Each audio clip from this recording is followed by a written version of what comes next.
Pelawak dan usahawan Amir Raja Lawak meluahkan rasa kurang senang melihat sikap segelintir orang yang suka meminta bantuan, tapi dalam masa sama tidak bersungguh-sungguh mencari jalan untuk tambah pendapatan sendiri. Menerusi perkongsian yang dimuat naik di Facebook, Amir berkongsi dia sendiri sanggup buat pelbagai kerja demi mencari rezeki tambahan, termasuk menjual barang kita semula dekat Besi Buruk. Katanya, walaupun hasilnya tak besar, sekurang-kurangnya ada usaha dan ikhtiar daripada terus berharap pada bantuan orang lain. Amir kemudian menegur sikap sesetengah individu yang sering menghantar mesej meminta sumbangan, kononnya untuk beli susu anak atau kerana suami tak dapat bekerja akibat motosikal rosak.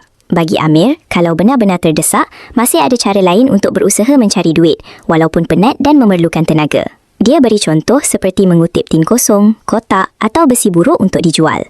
Katanya lagi, jalan kaki pun tak mengapa, asalkan ada usaha untuk keluar daripada kesusahan. Menurut Amir, jangan rasa malu buat kerja kecil demi mencari rezeki halal, sedangkan pada masa sama, sanggup meminta bantuan daripada orang lain tanpa cuba berusaha terlebih dahulu. Dia turut mengakui setiap orang mempunyai ujian hidup yang berbeza, namun selagi masih ada kudrat dan tenaga, tak salah untuk terus mencuba. Amir juga berkongsi bahawa walaupun dirinya dikenali ramai, dia tetap berniaga air di tepi jalan demi menambah pendapatan. Perkongsian itu mendapat perhatian ramai dan rata-rata warganet bersetuju dengan pandangan yang diberikan olehnya.